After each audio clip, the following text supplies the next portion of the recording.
What's going on, everybody? Welcome back to a new video. Hope you guys are having a great day, because I know I am. Freaking San Diego's flooding out here, man. In case you didn't see the 240SX video I made where my car got flooded, it's still the same day. If you didn't watch the last video where I was talking about the updates on the channel and talking about some advice before getting into a project car, I had mentioned that I sold the Mercedes and that I bought a new vehicle. I've actually been owning this vehicle for about a year now. I just didn't want to film anything until after selling the Mercedes. Without further ado, this is my new vehicle on the channel.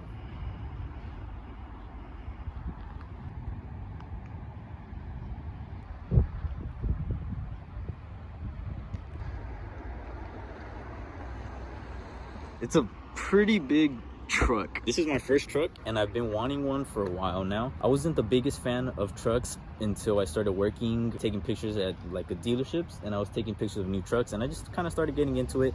And one truck that really would always catch my attention, this model year, which is I guess called the Cat Eye. The reason why is just I feel like the front end looks so aggressive and it looks like an R34 GTR. It has those same headlight shape. Ever since I started getting into trucks, this was probably one of the trucks that I wanted to own at some point in my life. I've been starting to get into an idea that before owning any brand new cars, I want to own all like the older style vehicles that I want to own before jumping into a brand new car. I don't know if I explained this right, but what I mean is I'd rather start with the older vehicle and then slowly work myself up to the newer vehicle, if that makes sense. Because I feel like once you get a newer vehicle, it almost kind of sucks going back to, you know, one of the older vehicles that you ended up wanting, just because you get used to the new amenities, you get used to the new comfort.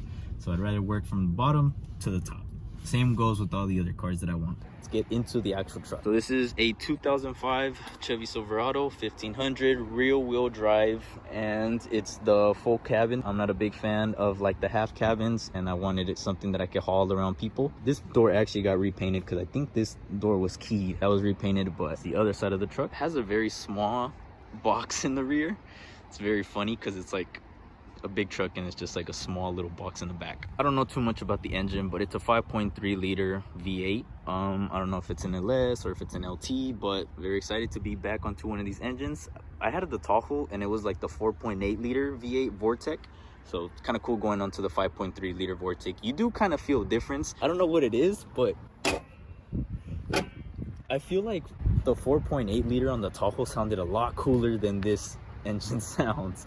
I don't know what it is, but I just think the Tahoe sounded a bit better than this truck. Go ahead and start the car up for you guys.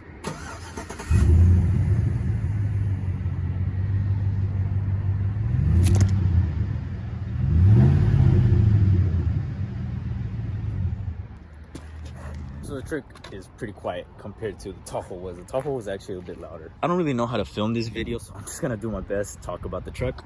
I know there's another front end that other trucks have, and I really am a fan, but I also kind of like the idea of sticking with this front end, maybe painting this black, leaving this chrome, and then getting a brand new badge, and then I think I'll be happy like that. I don't want to do too much modifying to this truck. I'm not the biggest fan, so I'm definitely going to be replacing these headlights out, bro.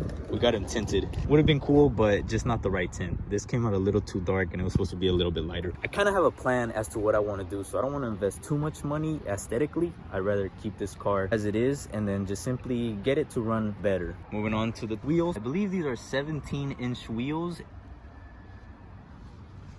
Can't even find the sizes, but they're pretty big tires.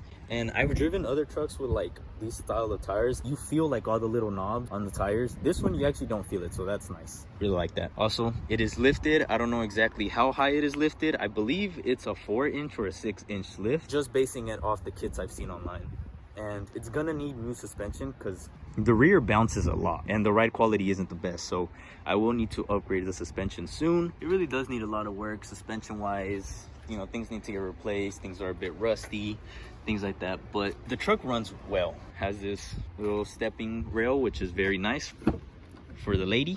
This is the interior. It's really dirty right now. But in the grand scheme of things, this being a 2005, the interior is in really good condition, which was one of the biggest selling points in this truck. The interior, the seats, I'll go on the driver's seat right now. The door panel, everything looks in pretty good shape. And I know what these look like when it's not well taken care of. Like our Tahoe, this panel would come off, we're missing things were just, you know, bad everywhere. And this one is in really good shape, everything works. So it's a really nice truck inside here, except for the roof.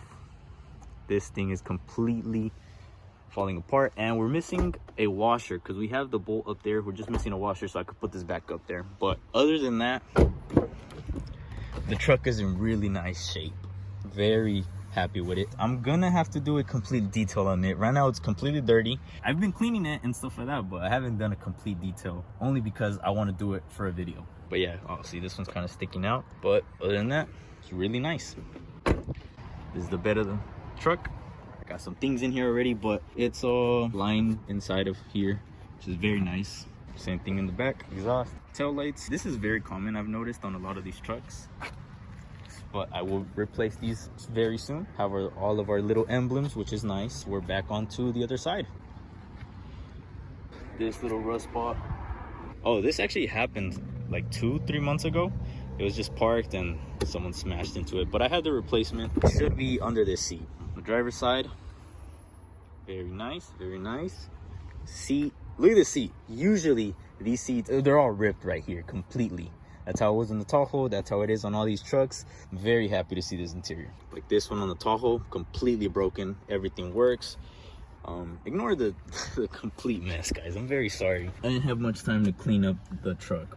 Another little issue that this truck does have, turn it on, and you can hardly see anything.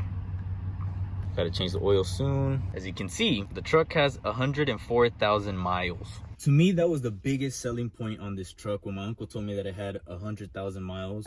To me, that's great. This is a 2005. It's almost like, what is it, like 15 years old? The condition that it was in. So that's kind of what made me buy the truck. I'm officially the owner of my first truck. It's a truck that I really wanted to own before I went on to buying a newer truck. I don't know how long exactly I'm gonna have this one. Regardless, I'm very happy. I'm very grateful to be able to own this truck. It needs a lot of work. It has a little bit of issues, like I explained in the what to look for when getting into a project car. To me, this one checks off the list. Clean title, interior is very clean, mileage to me is relatively low, and it's the exact truck that I wanted, so I'm very happy about it. I don't know what else to talk about. Went ahead and added this from the Tahoe. Damn, is it zoomed in? Sheesh. I went ahead and added this from the Tahoe. So I already did some small things, but honestly, there's a lot that I gotta do. There's a lot that I want to do to this truck. I want to get this truck looking perfect, and then, you know, just enjoy for what it is. Now, the purpose for me getting a truck is, throughout the years, I've noticed that me just having my small cars, I'm not able to move things around when I need to move things around. I'm always having to ask someone for a truck, and I just feel like I got to the point where I just needed a truck. So if I sold the Mercedes, the next vehicle that I was going to get was probably going to be a truck. And I feel, honestly, after owning this car, I've used it a lot purpose-wise. I've had to move a bunch of things, and it's just been so useful to have and not feel like I need to rely on anybody else. I don't think I'm ever gonna be without a truck. I feel like I just will always need one. I recommend a truck to anybody that, maybe you don't need one, then I guess don't buy one. But in my situation, I feel like I really did need one. My family, we've never had a truck. This is honestly the first truck that my family has ever owned. I don't know. It was like something that was like, how did we ever go so long without a truck? But now that I got one, very happy about it. And I don't really know what else to talk about. That's about it. I hope you guys enjoy the new truck. I'm going to be doing a lot of stuff to it, hopefully soon. I'm going to want to take care of the maintenance, take care of the suspension, because I feel like that's the other thing that is really like stressing me out, because the ride quality on this truck sucks. Feels nice to not have to hide it anymore. I kind of gave a little teaser when I was taking the 240 to the smog. In that video, I showed the truck. I just didn't explain anything like that, but I'm very happy to finally be able to be filming a video with it. But if you guys enjoyed it, drop a like, comment what is your dream truck, or what was your first truck, and I think that's it. Wish me luck with the 240. Frick. And that's it. I'll see you guys in the next video. God bless. Charaganitas.